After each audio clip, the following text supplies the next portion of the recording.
You will hear a telephone conversation between an employee at a pet insurance company and a customer. You have 30 seconds to look at questions 1 to 6.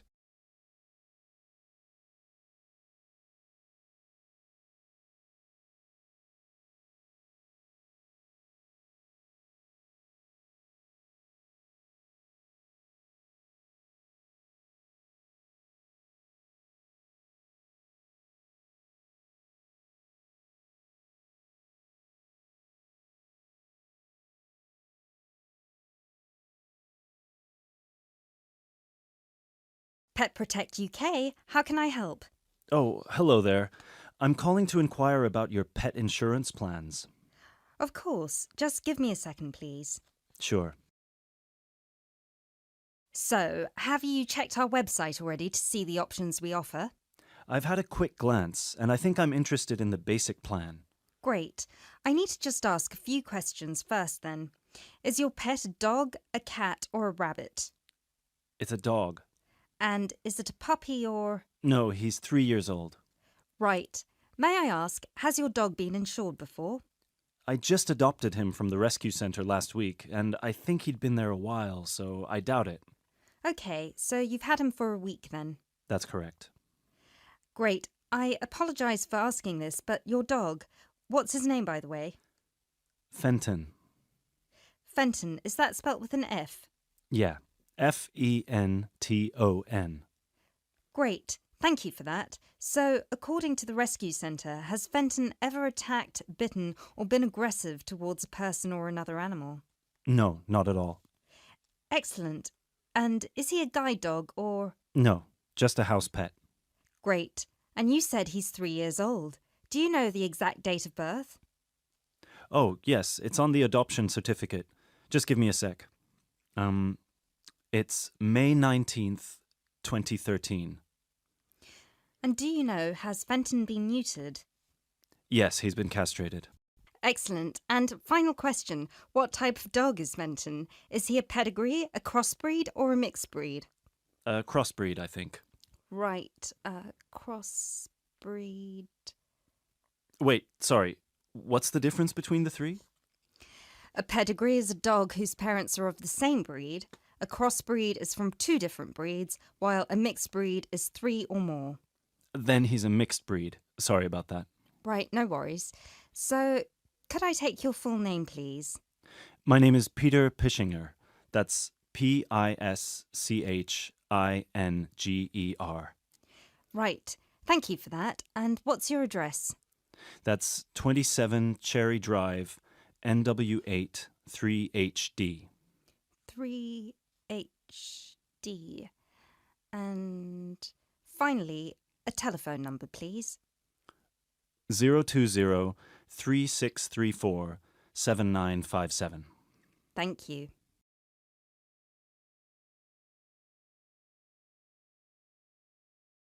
You now have 30 seconds to look at questions 7 to 10.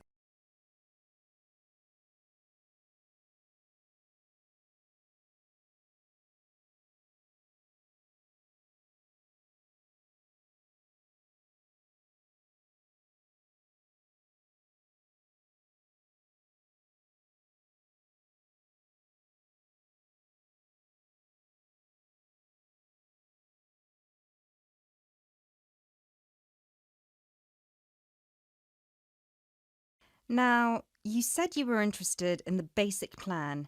Is that correct? Yes, that's correct.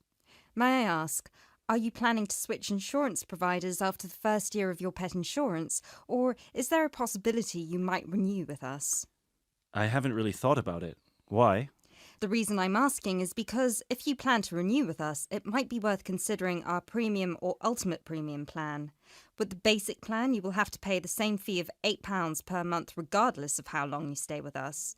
If you choose one of our other 2 plans, though, you will receive a discount for the first 6 months. You'll only have to pay £12 for premium and £15 for ultimate. And then, depending on your circumstances, you might be eligible for further discounts after your first year, depending on how many expenses you claim. If you claim less than £300, you'll have to pay the same as for the basic plan, but receive the cover provided by the premium plan. Huh. Is that something you might be interested in? I'll have to think about it. Is it possible to switch to one of the other plans later on? Yes, of course. You can always upgrade. Let's stick to the basic plan for now then, and then I might call you back to switch. No problem. So, what happens now? Well, first we would need you to come over with little Fenton so we can have a look at his documents and medical history. We'd also need you to get him to the vet for a quick checkup. All of this is standard procedure before we can proceed with the insurance plan. And then, when all that's done, you can either set up a direct debit in person or you can call us back and do it over the phone. Right. And the basic plan will cover... Well, the basic plan covers veterinary fees, obviously, plus a few more things such as boarding costs, loss by theft or straying, advertising and reward, death by accident or illness.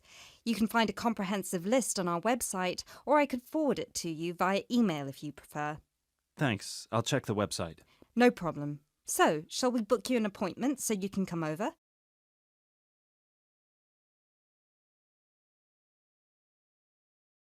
That is the end of part 1. You now have half a minute to check your answers.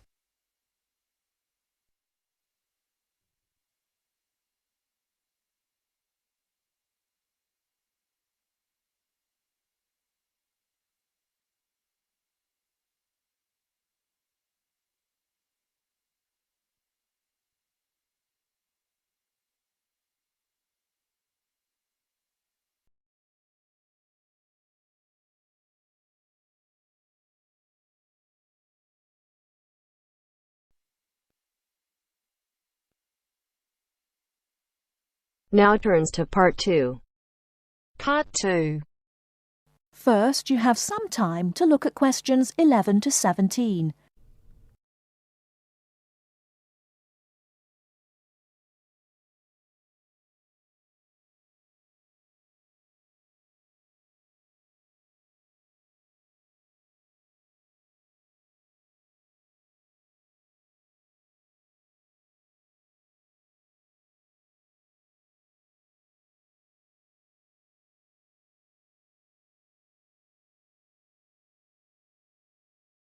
Now, listen carefully and answer questions 11 to 17. Hello, and thanks everyone for coming here today. I know it's always a bit stressful going for a job interview, but it's best to be prepared. For any of you who may not know me, my name is Fiona Ogilvie, and my job is to offer guidance and support for students with special needs. Now, you wouldn't be here today if you weren't interested in finding a job in the holidays. So let's get down to it and see what things you need to be looking out for. Most of you, I hope, will be applying for jobs with the companies that have been recommended by the university. The reason for this is that we here at the university already know these companies and have established good working relationships with them. I've also been to visit all of them and checked out the facilities they have to offer. You really need to make informed choices when you're looking for a job and make sure you know before you even get to the interview stage that your needs will be met. But I know that some of you are applying for jobs independently and have looked at companies outside the university recommended list. So for you, it's best to plan ahead and be aware of what it is you may need while you're working. Things that you need to check when you go for an interview are there enough toilet facilities and are these easily accessible? Also, you want to check that all the public areas inside the building are barrier-free, so you can get direct access to these public spaces whenever you need to. And ask about ramps into the building, so you know how many there are and where they are located. These kinds of things are so much more difficult to sort out when you've started work, as they take time. But ramps are an absolute must, so please make sure you know where they are. Another thing you must make sure of is that the lifts have the correct lowered control panels. Ask if all the lifts have this facility or if it's only certain ones. Now, something I think that is often overlooked is working hours. What you want to make sure of is that you get flexi time. This basically means that your working hours are flexible and you can clock on and clock off in times that suit you. Within reason, of course. Most companies do recognise that it takes much longer for someone in a wheelchair to get on and off buses and trains. Public transport can take that much longer, so you need to be organised and prepared. And for those of you lucky enough to own a car, check how many disability parking spaces are available. Remember that it's your right to have a disabled parking space. These also need to be near enough to a wheelchair accessible entrance or ramp. OK, are there any questions before we move on? Before you hear the rest of the talk, you have some time to look at questions 18 to 20.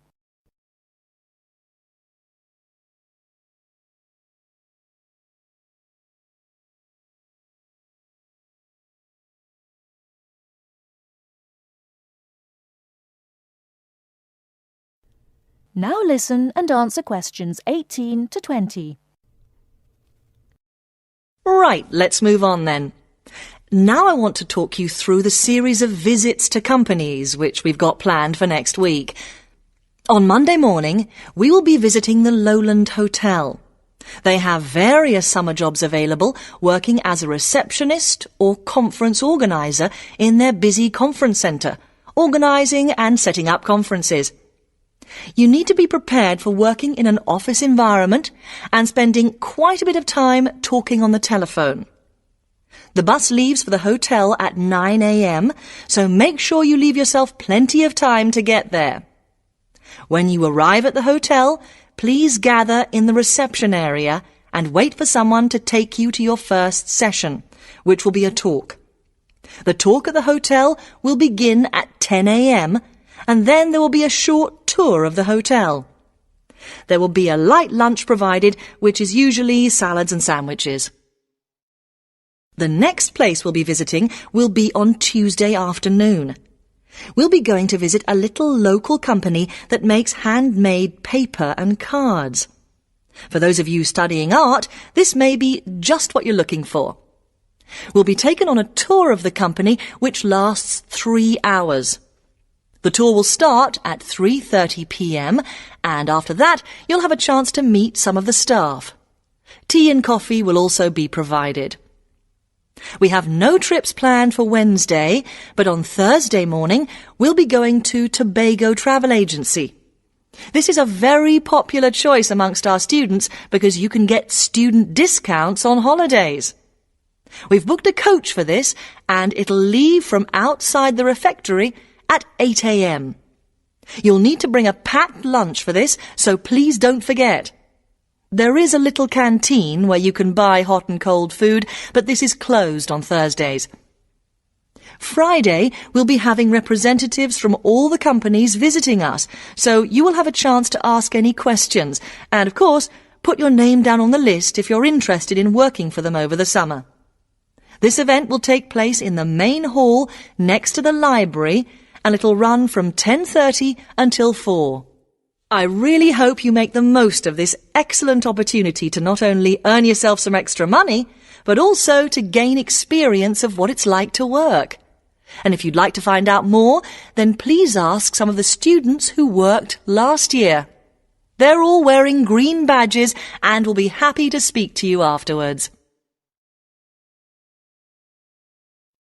That is the end of part 2.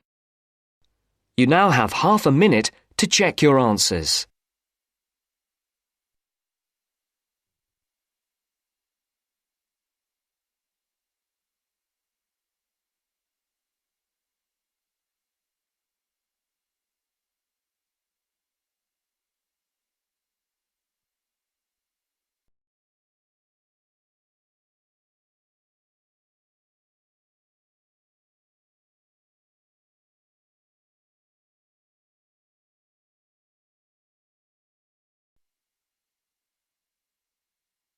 Now turns to part 3.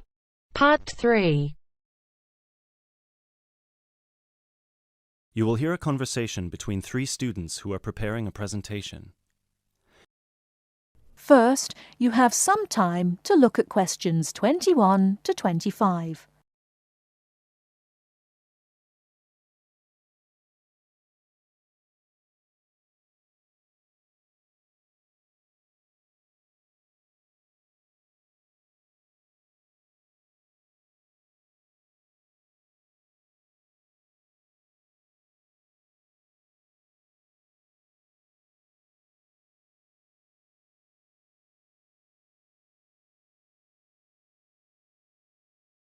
Now listen carefully and answer questions 21 to 25. Hey guys! Oh, hey Gail, you made it. Yeah, sorry. I was stuck at the library paying late fees.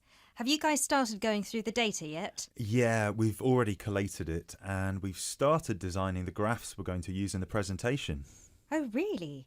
That's fast. Well, anyway, here's what we've got so far. Okay, so... Wow, 38% said they thought about quitting school in the first year. That's a huge number. Yeah, and only 10% said they were happy at school from beginning to end. Amazing, isn't it? Yeah, I thought the majority would be happy here. Well, just remember that about 30% of the school population are foreign students, and from the UK students, only 2% are actually from the area. So, I guess it makes sense that people would miss home. Yeah, but to want to actually quit school... Well, they didn't want to exactly, they just thought about it. Okay, so how should we organise the presentation? What did you guys decide? Well, Kevin and I were saying that we should start by explaining what the topic of our research was, and how we decided to collect the data. So, I'll start by saying that our topic was how first-year students felt a month after beginning school, and how their attitudes progressed and changed by the end of the academic year. So then we were thinking that I should explain that the population we want to study was obviously first-year students, but because we need their complete experience from the beginning to the end of their first year, we'd have to actually poll students in their second and third year. And then we said that you should explain how we access the population.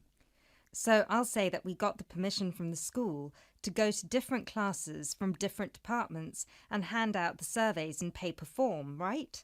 Right, and that it took us about 3 weeks to complete this part of our research. So then we need to describe the 3 different areas of focus of our survey, so Lindsay can do that. Say that the survey had 3 sections. The first one, asking just some general questions about the age, gender, nationality and field of study of each student. Then the second one focused on how they felt in their first 6 months at school. And the third, how they felt in the summer after their first year was complete. That sounds good.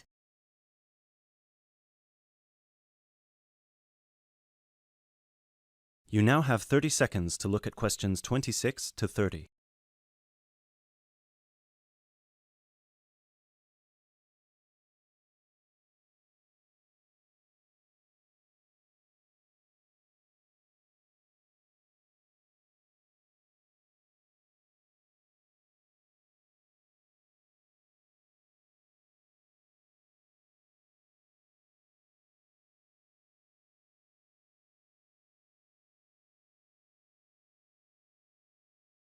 Okay, so let me see the breakdown.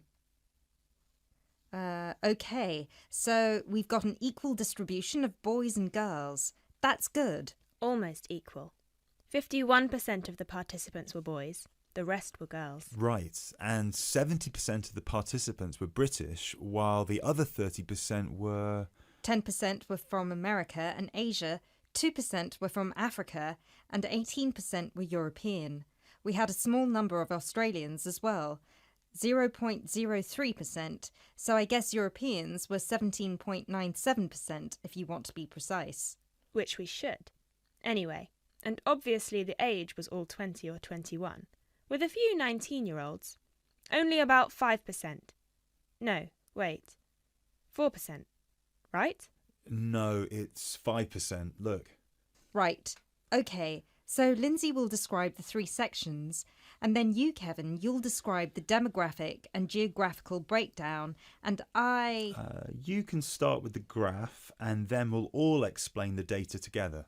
Right, so we'll put this graph up on the board and explain that most students experience some form of homesickness or mild depression in the beginning of their course. But we need to point out that by the end of the year, it was only 5% that still felt like quitting school.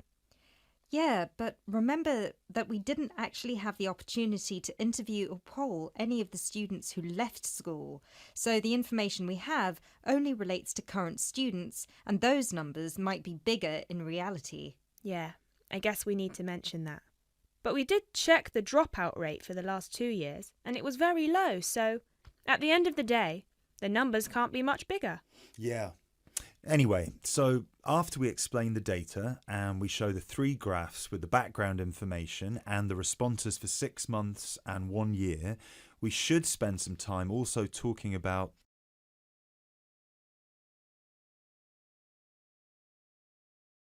That is the end of part 3. You now have half a minute to check your answers.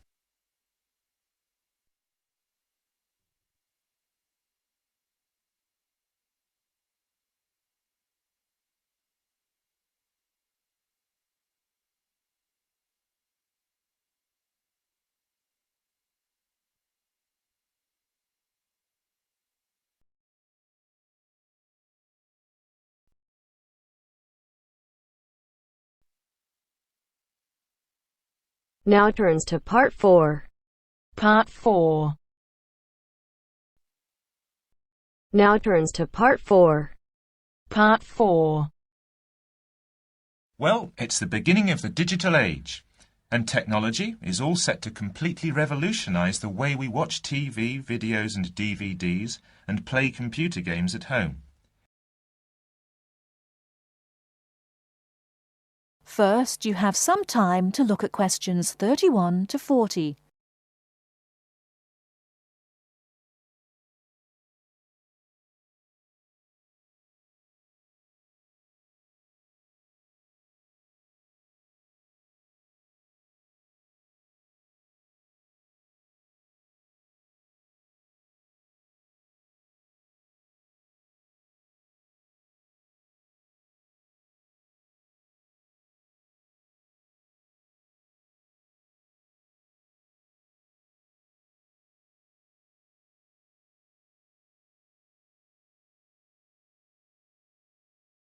Now listen carefully and answer questions 31 to 40.